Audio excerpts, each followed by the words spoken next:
Atenció a tots perquè Barcelona s'ofega. Anys de desgavell, woke i colauista ens porten a una situació on l'habitatge és el pitjor dels malsons dels barcelonins. I a més és que els veïns de Barcelona continuen en un malson, en un autèntic infern provocat per la inseguretat que ja situa Barcelona en pòdiums i rànquings de criminalitat europeus. I per primera vegada podem parlar de Sílvia Orriols i Aliança Catalana a l'Ajuntament de Barcelona, perquè t'explico quin partit, un dels grans, ja ha estat superat en intenció de vot directe per Aliança Catalana. T'asseguro que et sorprendrà. I veient com ens ha deixat la ciutat el desgovern format pel tàndem malèfic de Colau i de Collboni. Quin futur li espera a Barcelona passant per sobre de l'enfonsament a les enquestes, atenció, de Junts per Catalunya. Comencem! El baròmetre sobre l'Ajuntament de Barcelona d'aquest juny del 2025 ho deixa molt clar. L'habitatge és el pitjor problema de Barcelona i ha desbancat a la inseguretat. Però jo em pregunto, saps per quin motiu? Doncs és evident, perquè les polítiques d'Ada Colau i de Jaume Collboni han estat un autèntic desastre els darrers anys. Sí, de Jaume Collboni i d'Ada Colau, els qui ara es presenten com el salvador en matèria d'habitatge i de problemes socials, com si mai haguessin governat a Catalunya o a Barcelona. És més, el topall de rendes que van imposar no els ha funcionat. Els lloguers de temporada s'han continuat disparant perquè els propietaris han aconseguit esquivar una llei i els fons voltors continuen llogant a preus abusius. Però és que, al final, negar això seria negar la realitat. Però és que les polítiques que han portat a tot això són directa i estricta culpa dels governs socialcomunistes, dels comuns i del PSC. I és que no es donen les garanties suficients als propietaris i a les constructores per defensar-los i apostar per pisos de lloguer. Anys d'atacar el propietari i anys d'atacar a les constructores han donat els seus fruits. I és que promeses buides i zero solucions reals. Molta politiqueria i gens o poquíssima voluntat real de solucionar els problemes dels barcelonins. És més, fins i tot s'atreveixen a dir, Laia Bonet, per exemple, tinent d'alcalde, que l'habitatge és la seva prioritat màxima. Queda molt bé, perquè clar, després on són els pisos nous? On són les mesures contra les ocupacions il·legals a la ciutat o contra barris que s'estan convertint en gueto? I les garanties pels constructors i els propietaris? Aquest govern, la seva prioritat ha estat deixar els barcelonins sense Barcelona, o Barcelona sense barcelonins. Però, com tothom sap i és més que evident, la ciutat no només pateix per la banda de l'habitatge com a únic desastre, i és que fins i tot Barcelona lidera els pòdiums d'inseguretat europeus, només superat per París. De fet, les zones més calentes d'Europa pel que fa als robatoris denunciats, atenció, robatoris denunciats per cada 100.000 habitants hi figuren París, Barcelona i Brussel·les. Barcelona en el top 2, en el número 2. I aquestes tres ciutats encapçalen un mapa que ens vol dir moltes coses, on s'acumulen més polítiques woke de fronteres obertes, és a dir, on existeix un volum migratori enorme, hi ha un índex superior de criminalitat. Pensem en barris, per exemple, com Saint-Denis, Molenbeek o el Raval. En canvi, els qui són més segurs són aquells països que tenen una política més restrictiva a l'hora de parlar de les fronteres. Casualitat? Ho deixo que ho pensis tu. I tornant a Barcelona, malgrat el famós pla endreça que Jaume Collboni va presentar amb tots els honors quan va arribar a la batllia, Barcelona està més bruta i més insegura que mai. Però és que aquesta enquesta, aquest baròmetre, ens indica que la inseguretat no és que hagi estat oblidada pels barcelonins, sinó que ha passat pel segon lloc en aquest pòdium de preocupacions. I, evidentment, hi té molta influència la bombolla creada, per exemple, pel Sindicat de l'Habitatge de Catalunya, que ha estat promocionat per terra, mar i aire, amb fenòmens com la Casa Orsola, ocupacions i de més. A tot això ha rebut un impacte mediàtic molt gran que ha provocat un creixement del neguit sobre l'habitatge per part dels barcelonins. Però està clar que no ens hem d'enganyar. Els robatoris, les baralles i la sensació d'inseguretat són el pa de cada dia a Barcelona. I prou bé que ho saben, per exemple, els veïns del Raval, que tot i sentir-se a dir de tot per part dels progres nostrats, viuen un autèntic infern cada dia al portal de casa. I quan ho denuncien, són uns racistes, uns xenòfobs o formen part del joc de l'extrema dreta. I si parlem de neteja, un altre gran fracàs.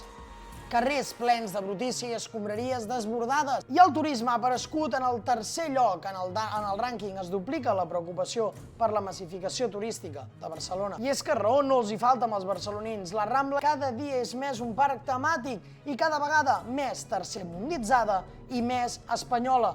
Cada dia, de tot, menys més catalana. Sangria, espectacle de toros, espectacle de flamenco, vestits de sevillana, records en espanyol...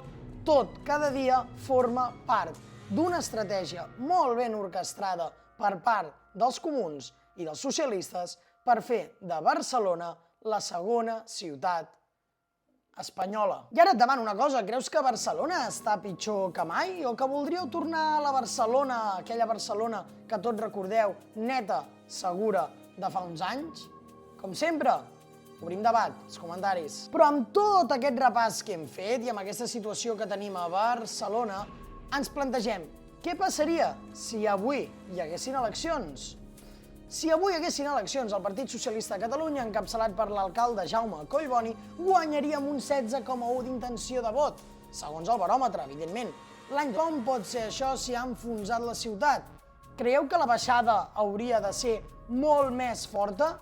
Subscriu-te per formar part del canal que aposta pel canvi de paradigma a la ciutat capital catalana, per recuperar Barcelona i fer-la catalana de nou. Però és que aquest baròmetre, abans de dir-te els altres partits polítics, també ens indica que hi ha un 38% d'indecisos, és a dir, un 38% d'electors de Barcelona no confien en cap dels governs, en cap de les opcions, i encara haurien de balancejar cap a una banda o cap a l'altra, un 38%. I estem parlant de la intenció de vot directe, aquella dada més representativa, aquelles persones que ho tenen molt clar, jo votaré això, intenció de vot directe. En segon lloc tindríem, atenció, a Barcelona en Comú, amb un 7,9%, seguit d'Esquerra Republicana de Catalunya, amb un 7,5%, i atenció perquè aquí ve la caiguda més forta. Junts per Catalunya, que va guanyar el 2023 amb l'exalcalde Xavier Trias, s'enfonsa fins al 4%. Sembla que als barcelonins els hi agrada seguir tenint una ciutat completament woke. Però aquí ve l'esperança i aquí ve la sorpresa. Aliança Catalana, liderada per Sílvia Orriols, entra en aquest baròmetre amb una intenció de vot directe d'un 2%. Atenció, perquè no tenen regidors, ni han fet cap campanya mai en unes eleccions municipals. Però és que Sílvia Orriols ha desbancat a Vox. Ha superat a Vox, que es queda una dècima per sota, amb un 1,9%. Però és molt representatiu, perquè un partit nou, amb un discurs en contra absoluta del caos d'aquest govern, ja està trepitjant els talons a un dels grans i supera a Vox, que té 2 regidors, una potència de múscul econòmic a darrere molt gran i un seguiment mediàtic a nivell local, autonòmic i nacional molt més gran que Aliança Catalana. Atenció amb Aliança. Però, ara bé, anem a parlar de líders. Quina nota posen els barcelonins a cada personatge de l'espectre polític a la capital de Catalunya? Doncs Collboni és l'únic aprovat amb un 5,1%, però atenció, una dada interessant, un 13,6% de les persones encastades no saben ni qui és. Atenció a això. Elisenda Alemany d'Esquerra frega l'aprovat amb un 4,9% i Janet Sans dels Comuns es queda amb un 4,3%. Els pitjors els trobem a la dreta de l'hemicicle i serien Daniel Sierra del PP amb un 3,2%.